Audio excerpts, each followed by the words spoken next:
अस्सलाम वालेकुम, आप देख रहे हैं मेरे मुताबिक। मैं हूं मारिया मेमन। मुल्क की मौजूदा सियासी सूरत हाल और हफ्ते भर की खास खबरों पे जनाब हसन निसार का हम तज्जिया लेते हैं। हसन साहब, आगाज करेंगे लाहौर में पेश आने वाले दिलखराश वाक़े से। लाहौर हाई कोर्ट के बाहर दिन दहाड़े एक औरत को ईंटें मार के कत्ल कर दिया गया। पुलिस वाले भी खड़े थे, तमाशबीन सारे वहां पे खड़े थे। 15-20 मिनट तो लगे होंगे ना उसको वहां, और कोई नहीं रोका, किसी ने नहीं रोका। उसे यूं कहें कि उसको संसार किया गया, ठीक, और ये हुआ गैरत के नाम पे। ये इस तरह की गैरत है जिसका खमीर बेगैरती से उठता है। अजीब तरह के लोग हैं। मैंने भी इस पे लिखा है, हालांकि मेरी हिम्मत नहीं पड़ रही थी। मैं सोचता रहा चंद घंटे के लिखूं या ना लिखूं। कुछ और लोगों ने भी लिखा है, मिलावट पे इनकी गैरत नहीं जागती। मोहल्ले से किसी मजलूम मासूम बेगुनाह को पुलिस उठा के ले जाए, इनकी गैरत नहीं जागती। मुल्क पे कर्जे बढ़ रहे हैं, इनकी आने वाली नस्लें मकरूज हैं, और मकरूज के बारे में हमारा दीन क्या कहता है, इस पे इनकी गैरत सोई रहती है। इलाका गंदा हो, गटर उबलते हों, गलाजत के ढेर हों, सफाई निस्फ ईमान इनको याद नहीं, इनकी गैरत खुराटे लेती रहती है, ठीक। और गैरत जागती कहाँ है? उस हक पे जो औरत को अल्लाह और हमारे रसूल ने सल्लल्लाहु अलैहि वसल्लम जो हक उन्होंने दिया है, अगर वो इस्तेमाल करे तो मैं आपको बताऊं कि ये मुनाफिक जो है, वो मुनाफिकत कुफ्र से भी बहुत बड़ी लानत है। हम पे जो देखो कितनी दुआएं हैं, हमदो सना कितनी होती है, मस्जिदें हमारी भरी हुई हैं, गिरिया जारी हो रही है, गिड़गिड़ा रहे हैं लोग, रहे हैं, कितना कितना बड़ा इज्तिमा, बेबरकती बहुत है। वजह क्या है? वजह यह है कि बेशुमार हवालों से हम दीन के बिल्कुल बरक्स, हिदायत और अहकामात के बिल्कुल बरक्स करते हैं और नहीं जानते कि हम क्या कर रहे हैं। इन्हीं जराइम की हमें सजाएं मिल रही हैं। बहरहाल ये बहुत अफसोसनाक है। हसन साहब, आगे इसमें एक बात मुझे ऐड करने दें। आप इस मुल्क को लूटने वालों का कुछ नहीं बिगाड़ सकते। जो खरबों डॉलर इस मुल्क के खा गए, इस मुल्क के वसाइल को बेचने वालों का कुछ नहीं बिगाड़ सकते। आप दहशत गर्दों को खौफ के मारे आप में हिम्मत नहीं कि आप सजाएं सुना सकें, वो आप इस तरह के सो कॉल्ड गैरतमंदों को तो सजा दो जो अपनी बहनों, बहुओं, बेटियों को सरेआम संसार करते हैं। और लोगों की आप ज़मीर का हालत देखो, कितने चैंपियन बनते हैं हम। इतने लोगों ने यह मंजर देखा होगा, किसी में हिम्मत नहीं थी कि उनका हाथ पकड़ता। हसन साहब, आगे बढ़ते पॉलिटिकल डेवलपमेंट्स की बात करते हैं। ताहिरुल कादरी साहब, उन्होंने जून में पाकिस्तान आने का ऐलान कर दिया है।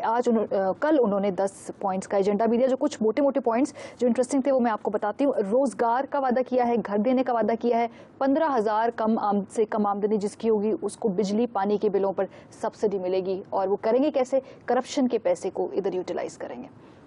बात तो ठीक है। ये एक ऐसा मुल्क है जहाँ 1 रुपया जेन्युइनली खर्च करना हो ना अगर, तो उसके ऊपर जेन्युइनली 3 रुपए खर्च होते हैं। जो लूट मार का देखें, अगर 2.5 लाख में मिलने वाली मशीन 26 या 36 लाख, मैं हर दफ़ा भूल जाता हूँ उसका नाम, मैं तफसील बताऊँगा। और फिर ये कहते हैं हम दयानतदार भी बहुत हैं। तो जिस बुरी तरह, ये हैरत है, ये मोजज़ा है तारीख का, जिस बुरी तरह इस मुल्क को लूटा जा रहा है, लूटा जा चुका है, और ये जिंदा है, ये मोजज़े से कम नहीं। अच्छा, जहाँ तक ताल्लुक है डॉक्टर ताहिरुल कादरी का, देखें बात सुने। एक आदमी जिसने जिंदगी का सफर वो स्क्रैच से, सिफर से भी नहीं, माइनस से शुरू किया, और ग्लोबल लेवल पे, बैनुल अक़वामी सतह पे इतनी बड़ी तंजीम और उसके इतने बड़े शोबे और शाखें कायम कर दी, और सैकड़ों के हिसाब से किताबें भी लिखी, ठीक। इसका मतलब है उसमें इंतजामी सलाहियत बला की है। ऐसे आदमी पे को न आजमाना बदनसीबी है। जो बातें कर रहे हैं बड़ी जाहिर है, सब्सिडी आप दे रहे हो जिसकी 15,000 से कम इनकम है जी। घर हर एक का हक है। ये बाकी तो ये सारे तो टोटल टोपी ड्रामे है ना। मेट्रो चाट नहीं हो जिसके पास रोटी नहीं, जो बच्चे बेच रही है। जो अब मैं बात करते हुए भी زبان لڑکھڑاتی ہے کہ وہ فیصل آباد کا میں دیکھ رہا تھا کسی ٹی وی پہ ہی، پروسٹیٹیوشن کس لیول پہ چلی گئی ہے، چونکہ وہاں ویکلی ملتی ہے، بے روزگاری ہے، لوڈ شیڈنگ ہے، میٹرو، اتنا بڑا ڈھونگ، اتنا بڑا فراڈ لوگوں کے ساتھ. اور کمال کیا ہے بھائی، یہاں تو ہے نا میں اپنی اماں کا جہیز بیچ کے اور ابا کی بری بیچ کے میں ایک پل آپ کے لیے بناؤں، اس پہ میں اپنا پٹا لگاؤں، اس کو میں کیش کروں، اس پہ اشتہار چھپاؤں، چلو میک سم سینس. وہ لوگوں کا پیسہ لوگوں کے سر اور بھونڈے طریقے سے خرچ. پریورٹیز اور ہیں، پینے کو پانی نہیں ہے، کھانے کو روٹی نہیں ہے. ہاسپٹلز میں پہلے میں دیکھ کے شارٹ کٹس یہ اگر یہ بھی انکارپوریٹ اس میں کر لیں تو یہ مزید ایک مکمل ایجنڈا بن جائے گا جو 3 شارٹ. ہاں نہیں میں اس میں ڈاکٹر صاحب آئی ڈونٹ نو، یہ پروگرام اگر دیکھ لیں اتفاق سے تو یہ جو ہم نے پچھلی بار بات کی تھی کہ 3 باتوں کو لازمی قرار دے دیا جائے، جو پچھلی بار ہمارے ویورز کو بہت اچھی ان کے دل کو لگی، کہ ہیوز کو آپ یہ بھی نہ کریں گے جی سرکاری افسر ہے، فوجی افسر ہے، کوئی بیوروکریٹ ہے، کوئی انتظامی عہدے پہ ہے، ایک خاص طرح کا جسے ہم سمجھتے ہیں نا پریویلیجڈ، مراعات یافتہ یا خوشحال یا متمول طبقے، اور کمپلسری کر دو کہ بچہ سرکاری اسکول میں، مریض سرکاری ہسپتال میں، اور خود ٹریول کرو پبلک ٹرانسپورٹ میں، سال میں ٹھیک ہو جائے گا.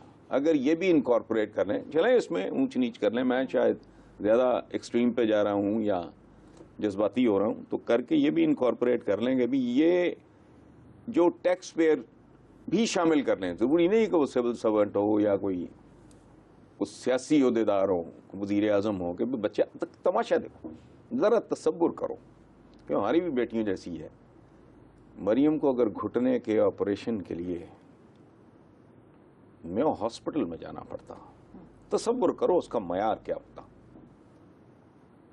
ہم جو ہے نا ڈبل سٹینڈرڈز کے، میں نے کہا نا منافقت، بچے آپ کے اور ٹائپ کے اسکولوں میں پڑھ رہے ہیں، عوام کے ادھر، جہاں ادھر بھینسیں بندھی ہوئی ہیں ادھر بچے بندھے ہوئے ہیں.